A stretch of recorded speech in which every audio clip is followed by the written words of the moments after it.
Gracias por estar con nosotros aquí en El Arte de Curar. Héctor Balcácer, médico internista infectólogo, agradeciendo su sintonía como cada día a través de la televisión estatal, a través de la televisión pública. Señores, tenemos que decir que cada vez que iniciamos El Arte de Curar hacemos un comentario. Y el comentario de hoy creo que va dirigido a esa franja de la población que muchas veces no puede defenderse ni sabe cuándo se toma una decisión por ellos. Estamos hablando de los más pequeñitos. Hay que decir que muchas veces los padres entendemos que los niños son adultos pequeños y que medicamentos o sustancias que utilizamos para tratarnos pudieran ser útiles también en población infantil. Reconocer que durante la formación de los órganos, el desarrollo del cerebro y en el proceso de convertirnos adultos, nuestro cuerpo va cambiando.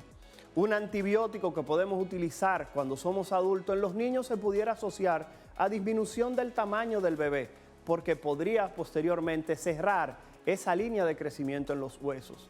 Hay que reconocer que hay algunos medicamentos que en un adulto no producen ningún tipo de inconveniente y en un bebé se pudieran asociar posiblemente a convulsiones.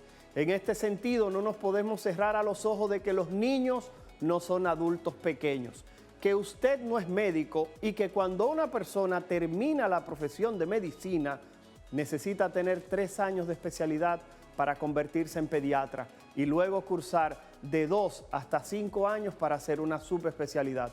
Así que por favor, los más pequeñitos reconocer que al tener menor superficie corporal, los medicamentos podrían provocar toxicidad en mayor grado que lo hacen en los adultos. Reconocer que en la población pediátrica el cálculo de los medicamentos es milimétrica. Fíjense cómo un bebé se toma 3.12 cc de un medicamento o cuando está hospitalizado tiene que utilizar justamente 1 o 2 cc de una sustancia para poder controlar cualquier patología. Así que vamos a dejar de jugar al médico, pero sobre todo dejemos de jugar al médico en los más pequeñitos, porque para ellos esto podría ser o tener consecuencias que pueden llegar a ser irreversibles. Señores, así comienza El Arte de Curar. Hoy tenemos un programa muy especial. Me voy a quedar callado para darle la sorpresa y que mi madre en el próximo segmento presente a una persona que tiene incidencia en la República Dominicana de manera directa en casi todos los medios de comunicación y es un formador de opinión que de paso es médico. Y justamente hoy estaremos dando inicio a eso que llamamos detrás de la consulta, detrás del escritorio, detrás de la bata del médico. Así que ya saben, quédense un momentito aquí en El Arte de Curar para que sepan de quién se trata.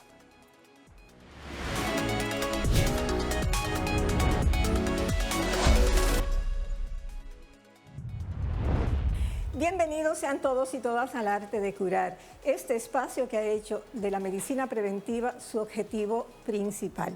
Gracias, muchísimas gracias por recibirnos en sus hogares, permitirnos ser parte de la familia y dispensarnos eso tan importante que tenemos los seres humanos, que es su tiempo. Gracias del alma. Bueno, la verdad que en el día de hoy yo tengo un compromiso grandísimo. Invitar a alguien que realmente para mí es una persona que en República Dominicana me pasaría la vida entera aquí hablando y no podría yo decir todas las cualidades, las cosas y las situaciones en que deberíamos mencionarlo. Pero sí puedo decir algo. Como dice Joan Manuel, de vez en cuando la vida toma conmigo un café. Y en el día de hoy lo está haciendo. ¿Por qué? Porque vamos a hablar de una persona detrás de la bata, con sus recetas. Detrás de la toga, con sus sentencias. Detrás del micrófono, con sus opiniones. Detrás de sus libros, con toda esa trama de ideas, con todo ese calor de usted poder todavía. Yo que nunca en mi vida he leído un libro cibernético porque definitivamente yo soy analfabeta cibernética, pero sobre todo detrás de sus clases, porque también es maestro. Profesor es cualquiera, maestro es otra cosa. Estoy hablando de alguien que tengo que absolver de situaciones que le van a quizás a traer problemas, porque no hubo forma de que él me dijera que no y que no iba a venir al arte de curar. Yo soy de las que no acepto un no por respuesta y creo que él a partir de hoy lo va a saber. Por eso hoy tenemos el honor, el privilegio, mi hijo, el doctor Héctor Armando Balcácer Esteves, médico, internista e infectólogo, productores del arte de curar, tener aquí a alguien que no necesita presentación. Ricardo Nieves. Bienvenido, muchachito. Muchísimas gracias, doctor Esteves. Gracias al doctor Balcácer, mi querido amigo de tanto tiempo, tan admirado también. Gracias por ese proemio, ¿no? Ese preámbulo tan, tan lleno de... con mucha levadura. ¿Con mucha levadura? Mucha levadura. Explíqueme eso. ¿Por la fermentación? Ay, sí, porque crece. Es un placer. Yo casi no participo en entrevistas porque como uno vive hablando a diario en diferentes espacios y plataformas, etcétera, entonces siempre me cohíbo de las entrevistas, pero el doctor Balcácer, tengo una deuda y de usted no pude zafarme. Doctor Ricardo, permíteme decirte Ricardo por mi edad y por favor nada de doctor Esteves, que yo soy una adolescente reciclada, Neri y tú, o sea que olvídate de eso. Mira, Ricardo, vamos a comenzar preguntándote yo. 1988. Te gradúas de médico. Tengo que decirte que yo me enteré de que tú eras médico y la verdad que me llevé una sorpresa. Después me gradué de que tú eras abogado, me llevé otra. Cuando me enteré de que habías estudiado comunicación, eso, no me llevé ninguna. Después cuando vi que también habías estudiado educación, tampoco me llevé ninguna. Pero realmente, ¿qué te motiva a ti, a la persona, al Ricardo Nieves que está detrás del micrófono, que es como la gente te conoce, a llevarte a estudiar medicina? Bueno, la historia se puede resumir en pocas palabras. Primero, yo sufrí mucho de manera positiva la influencia de un hermano médico que siempre tenía todas sus osamentas y sus libros de Guyton y su Rubier, ¿verdad?, de anatomía y esos libros de fisiopatología y esos tomos del doctor de Filló, siempre en mi casa, y entonces no cabe duda de que me motivó y me influyó mucho mi hermano mayor, que es una gran persona. Pero la idea que yo tenía era estudiar comunicación también, y es increíble. Yo veía un comunicador, un periodista muy ya ido, lamentablemente. Él era una persona brillante, muy culto, y era profesor de la universidad allá en San Pedro de Macorís. Y él era como un referente para nuestra generación de los 80, de esos muchachos adolescentes, de ese periodo que crecimos y vivimos amando el deporte, las Olimpiadas. Yo hablo de un comunicador que también fue abogado, comentarista, analista, y de una familia prominente de origen hindú y muy ligado también a la dominicanidad. Rubel Comarasamy, ¿lo recuerdan? Ajá. Rubel tuvo una influencia para que nosotros nos inclináramos por el periodismo, pero desde joven yo tenía la inclinación a la lectura y nada de esto fue de que improvisado, eso fue pensado. Lo único que los hijos míos me recriminan hoy: papi, tú tenías que ponerte a hacer dinero, no estudiar tanto. Yo estudié primero la medicina, que como todo el mundo sabe es larga, tediosa, engorrosa, muy complicada, y luego hice la carrera de Derecho en la Universidad Católica, que tenía la extensión en La Vega, porque ya yo vivía en Bonao, donde había hecho la pasantía y empezaron los primeros pasos. y paralelo me inscribí en comunicación social y terminó casi la comunicación con el derecho. Con el derecho, increíblemente, ¿no? Viajando, ¿no?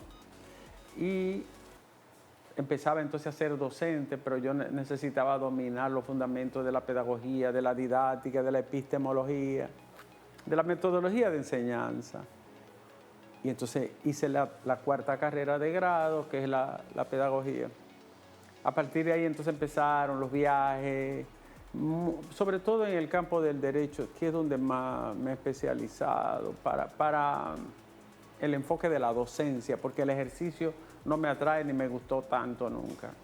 Sí, el estudio de la filosofía del derecho, las maestrías, las ciencias penales, la criminología, la psicología forense, todas esas ramas de las profundidades del derecho. Entonces ahí me dediqué y en lo que me empeñé en los últimos tiempos, como docente principalmente.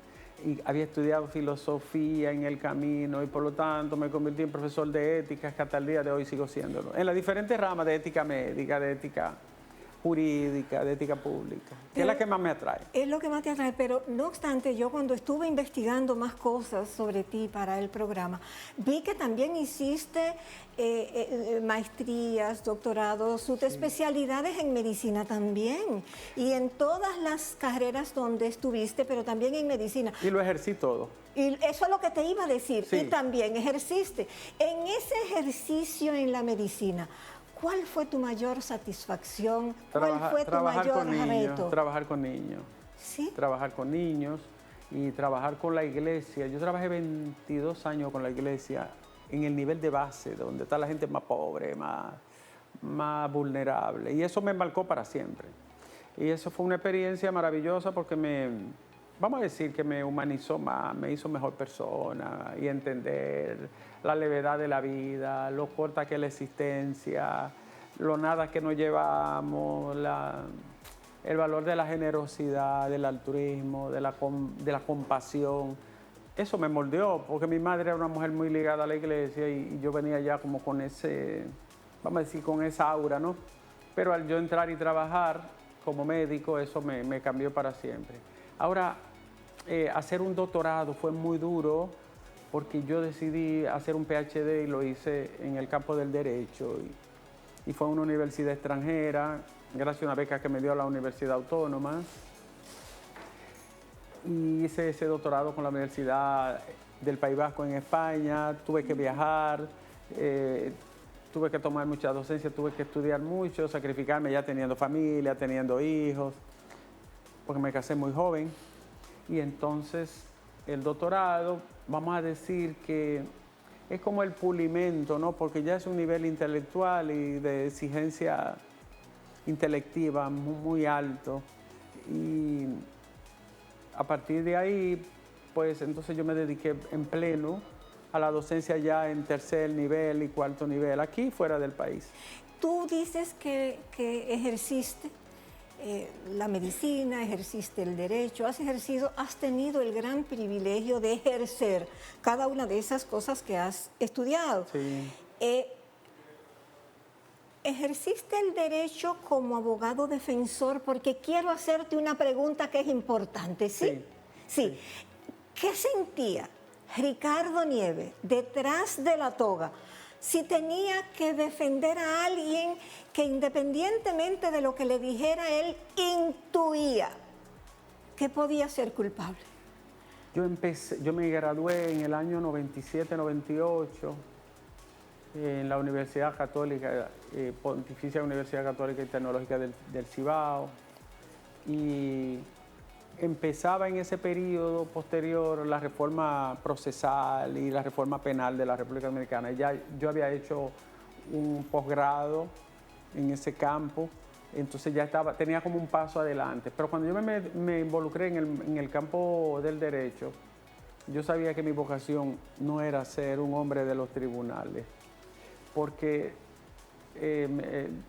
la personalidad mía no compaginaba con un ejercicio que a veces es muy cruel y también que es muy distinto al laboratorio de la vida, ¿no?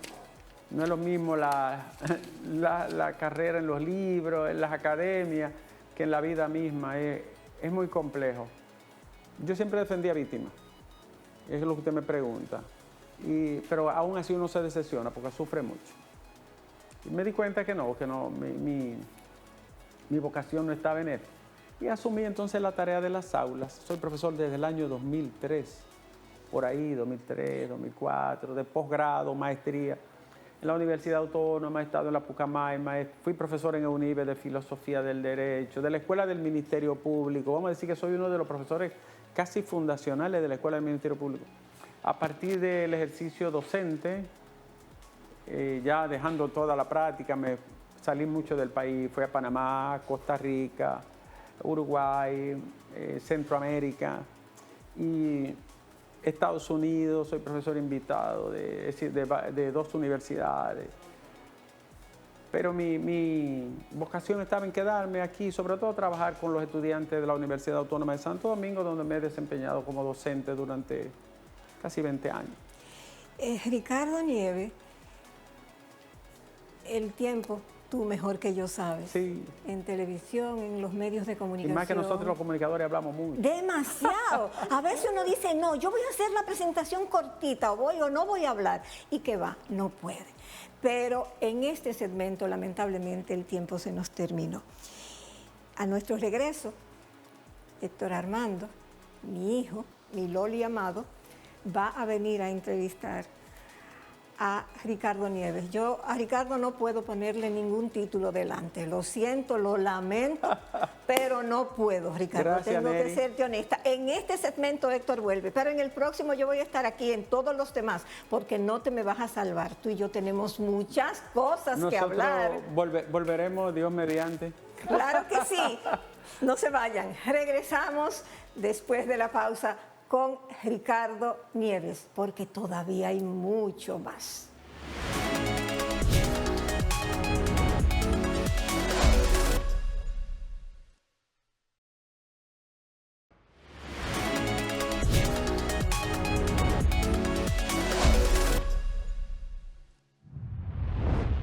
Gracias por continuar con nosotros aquí en El Arte de Curar. Héctor Armando Balcácer Esteve, el hijo de Neri, Lolito, como me dice ella, ahora sí me embromé yo.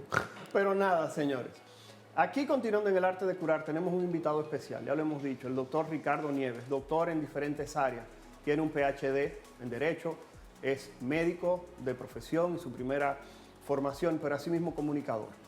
Vamos a entrar en materia porque en este segmento yo lo único que quiero de hablar con el doctor Nieves es justamente de medicina y preguntarle, porque muchas personas, y lo digo porque hasta una de las productoras de nuestro programa me dijo, pero Ricardo Nieves es médico, que tú lo vas a llevar al arte de curar. Doctor, ya usted mencionó por qué quiso estudiar medicina, pero muchas personas no saben que Ricardo Nieves ejerció más de 20 años la carrera de medicina. ¿Podría hablar un poco específicamente dónde la ejerció y cómo, por favor? Sí, cómo no. 23 años para ser más exacto. Bueno, yo empecé la pasantía de ley en Bonao, en el campo, un campo llamado El Verde, en las proximidades de Falcon Bridge. Oh, qué maravilla. Y ahí yo me involucré en todo lo que es medio ambiente, porque yo amanecí en la clínica a veces. Y era de día porque cuando se lanzaba todo el escorial, toda esa incandescencia cada 24 horas prendido. Los gallos cantaban a las 11 de la noche, creyendo que era de madrugada. Y yo dije, Dios mío, pero esto no puede ser. Y ahí me involucré en el movimiento ecológico. Pero hice la pasantía ahí y luego yo me involucré a trabajar con la iglesia, en un dispensario de la iglesia, detrás del hospital, okay, donde también hacía servicio alguna vez. Este trabajo con la iglesia, como le decía a la doctora Esteve, fue una marca para mí, porque me dediqué por completo a trabajar con la gente más débil socialmente hablando. Lo hacía a diario y también muchos operativos. Una de las cosas que más me gustaba eran hacer los operativos médicos en los lugares lejanos, remotos y donde no van médicos. Anduve toda la cordillera central de la zona de Bonao. Se llaman Lomas de Blanco, comunidades remotas, muy lejanas, pobres. Y ya ustedes saben cuáles son las principales patologías, ¿no?, de una comunidad que no tiene mucho contacto con médicos ni con ningún personal de salud. Y luego, cuando yo me mudo a Santo Domingo, todavía viajaba a Bonao. Ahora la vida de aquí está exigente, la docencia me hizo ya definitivamente prescindir y poner mi carta de renuncia y retirarme ya después de 20 y tantos años, porque había asumido la docencia aquí y fuera del país ya como mi principal actividad, y por eso. Ricardo Nieves, médico, más de 23 años. Ahora las personas ven a Ricardo Nieves más que nada como un comunicador, una persona que siempre tiene una opinión y no tiene temor de expresarla. Pero la gente dice, Ricardo Nieves tiene todo el dinero del mundo. Y como que ser médico y tener mucho dinero a veces no es compatible. ¿Tiene Ricardo Nieves realmente tanto dinero como piensa la gente? Todo el que necesito.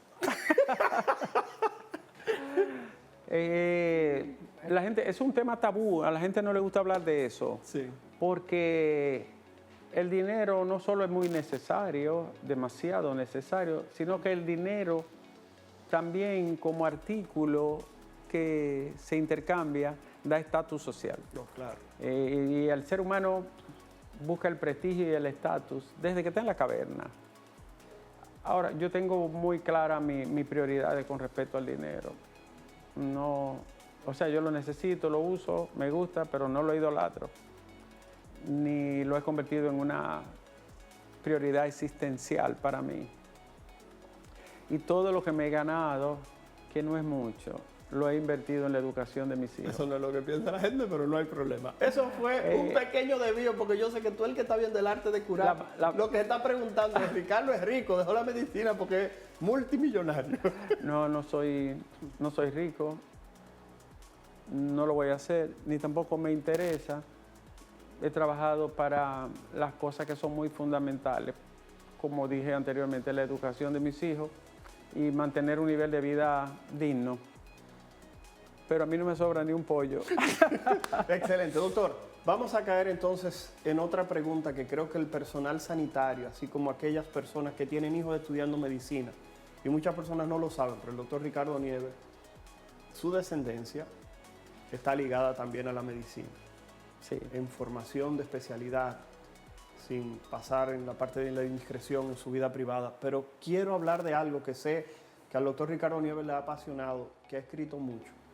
Y es ese cambio de esa medicina, no solamente de la percepción de las personas, sino de la evolución en el concepto total de lo que es la medicina, del momento en el cual Ricardo Nieves, que ejerció durante 23 años la medicina, que usted no lo sabía, al día de hoy, ¿qué ha cambiado? ¿Qué percibe Ricardo Nieves sin entrar todavía en la parte legal, aún si quisiera tocarlo de soslayo, por favor? Bueno, yo fui profesor de medicina legal por un tiempo en algunas universidades. Me encantaba y he escrito sobre esto bastante, y donde más he ahondado es en la ética, ¿no? Pero la ética humana, es decir, tanto para la medicina como para el derecho o la vida pública. Las transformaciones son formidables. En los años 80, hacer una prueba de ADN empezando en los años 80, había que esperar 15 días. Y era extremadamente caro. Hoy un joven de 19 años inventó un pequeño dispositivo que te hacía el ADN en 5 minutos, casi gratuito. Y el ADN se convirtió en una prueba rutinaria. Para hablar de un caso, cuando yo estudiaba medicina, donde había sonografía, eso era una cosa maravillosa, ¿no? O una tomografía, imagínense ustedes. Hoy nosotros podemos hablar solo así tocando el campo de soslayo, del campo de las imágenes. Una resonancia funcional con positrón, es una cosa que te ve el alma, ¿no? Sí, que ven que tú estás pensando, si sí, estás contento, si estás triste, todo, si estás molesto. No, pero además de eso, es cómo ha cambiado. Entonces, nosotros nos metimos en el núcleo de la mitocondria de la célula para hacer una manipulación de cualquier orden en el campo médico, de cualquier orden que se quiera. Ustedes vieron lo que pasó en China, que con una sola célula sexual la fertilizaron y crearon un producto. Vamos a llamarle, entre comillas, crearon. El genoma humano. Desde Watson y Crick, que se ganaron el premio Nobel en los años 50, recuerdan cuando separaron y describieron el ADN y su célula, y su hélice, al día de hoy, con la inteligencia artificial, que no le había tocado, la transformación es cosmológica. Yo me pongo a veces, como dice el dominicano, a cuquear, no solo a ChatGPT, no. Ahora, otro modelo que salió chino, llamado DeepSeek, que tiene lo que se denomina una cadena de pensamiento. Piensa antes de responder y tiene una función idéntica en un 95% al razonamiento humano y a la comprensión intelectiva. Para el campo de la medicina es un desafío enorme. Tú le das a un paciente, le indica algo, me imagino usted que tiene que prescribir con frecuencia como infectólogo. Lo primero que la gente hace es que va y se mete. Doctor, pero eso tiene unos efectos secundarios. Malísimo. Y si se siente mal, pero era entendible, míralo ahí. O sea, las complejidades éticas, la reflexión sobre el nuevo contexto de la vida en esta época, para todos los saberes, pero para la medicina, más que todo, es enorme. Nosotros estamos hablando de una transformación que en los últimos 25 años, doctor, el cambio ha sido mayor que en 250 años. Mire, la revolución industrial duró, para conocerse en el mundo y expandirse, 200 años. Y DeepSeek, la revolución de la inteligencia artificial que generaron los chinos, lo hicieron en 6 semanas. ¿Se entiende la dimensión, no? Entonces, ni hablar de los pronósticos, del adelantamiento, la anticipación, la capacidad de predecir, la predictibilidad que tiene la tecnología. Y eso que todavía está en embrión, la inteligencia artificial.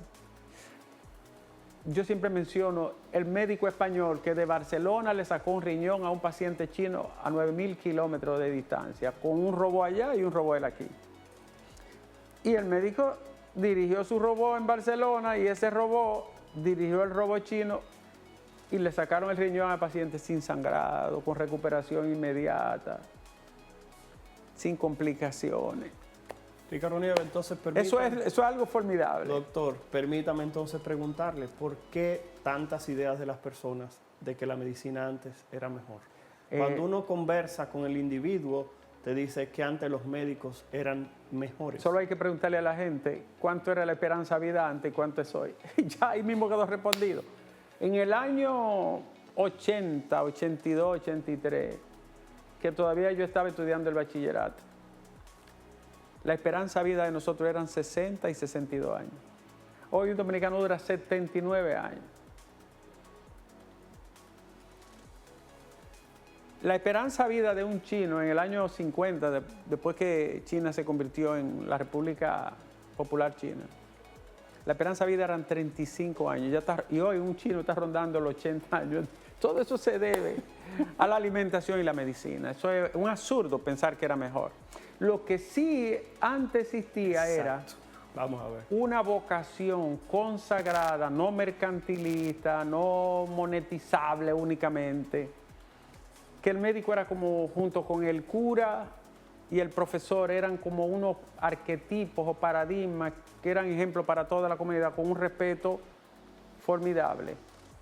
Pero el avance de la ciencia es incomparable, ¿no? No puede bajo ninguna condición tratarse de equiparar. Creo que es imposible.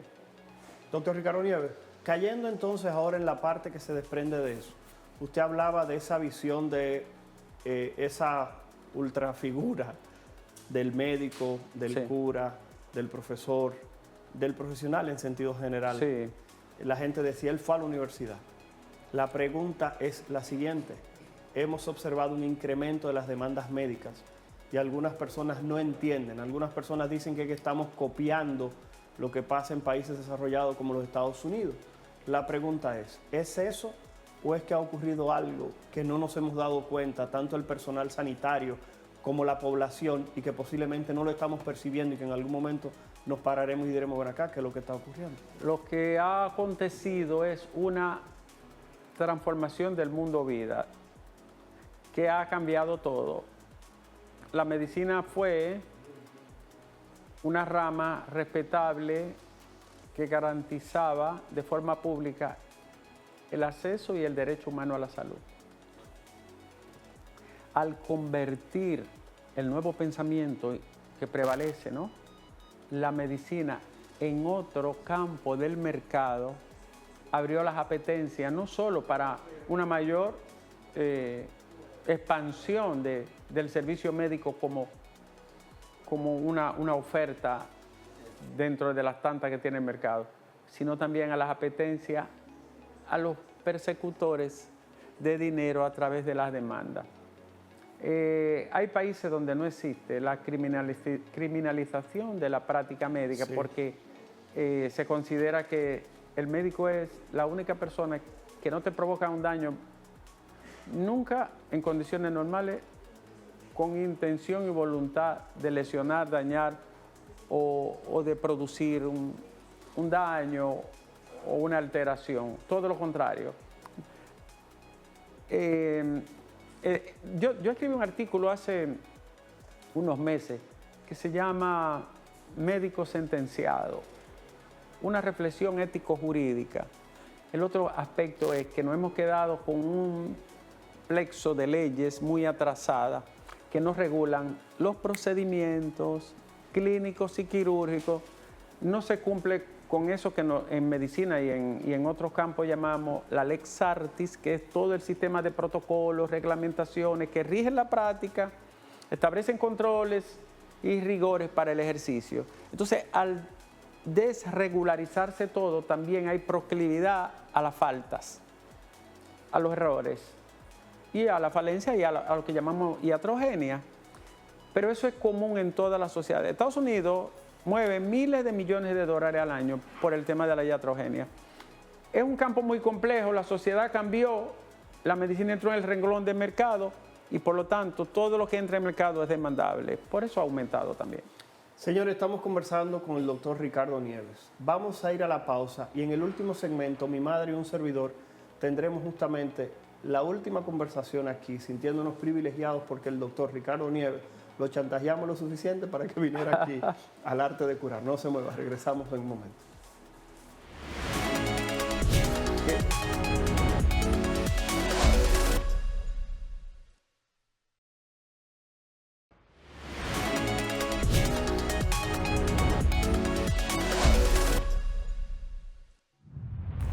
Gracias, muchísimas gracias por seguir ahí con el arte de curar, con el doctor, que ya yo ni sé, yo no le quiero poner ningún título a Ricardo, con Ricardo Nieves. Así es la cosa con Héctor Armando y con esta servidora Nery Esteves.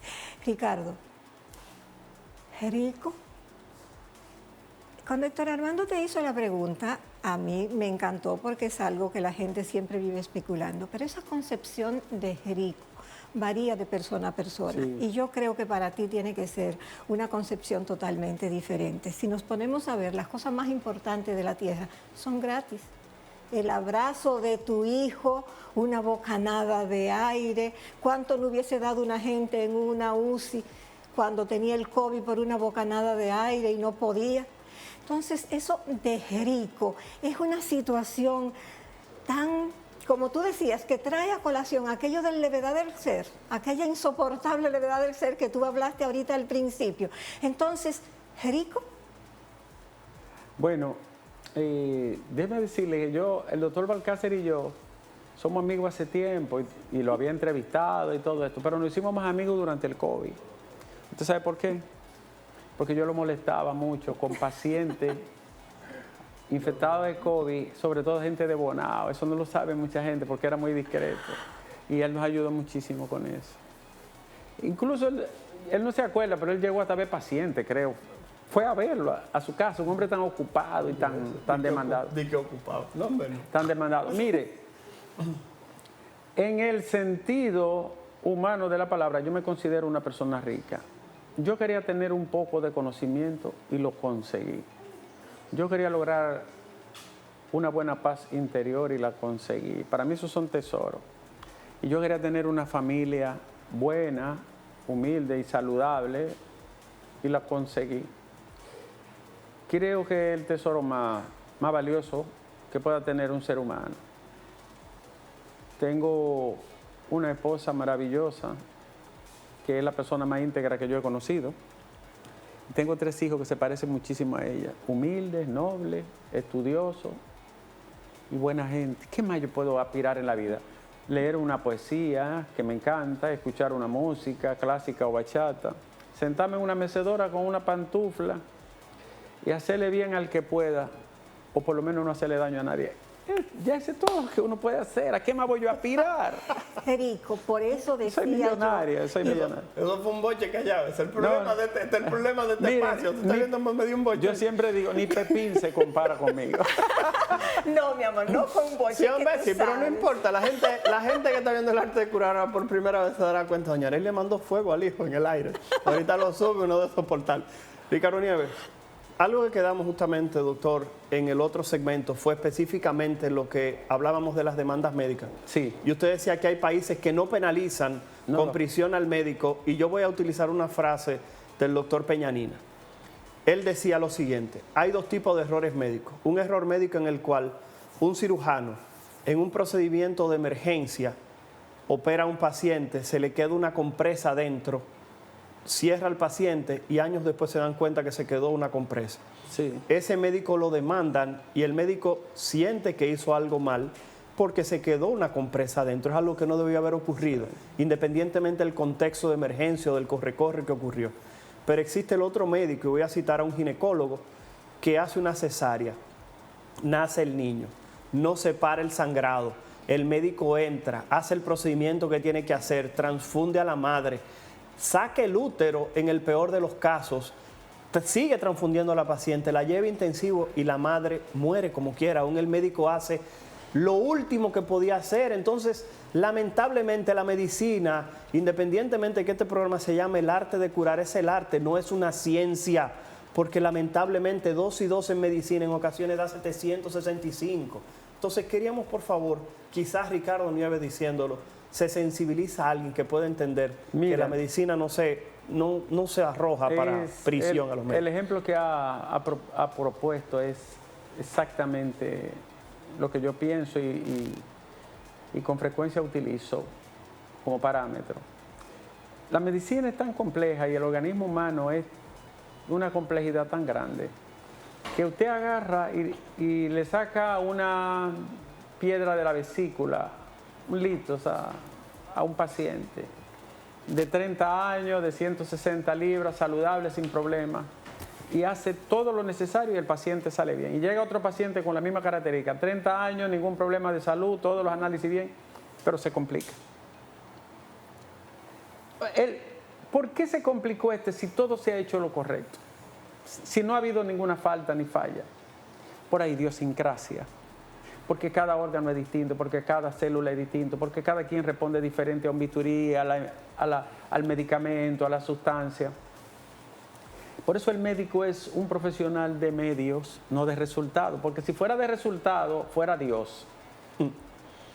Y siempre yo le digo a mis amigos en las conferencias, no es por defender, pero para lo que hace un médico es el que menos errores comete. Ahora mismo están naciendo ¿cuántos niños? En este país nacen 40,000 niños al mes. Usted puede estar seguro que esos residentes ginecólogos están haciendo hasta lo indecible para que todo salga bien. Pero se produce una atonía uterina, como dijo usted. Claro.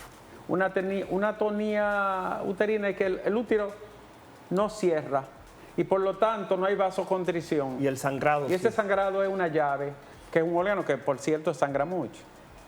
Usted le transfunde y le hace todo lo necesario, estabiliza el paciente, pero no se detiene el sangrado con ninguna. Está obligado a hacer una histerectomía.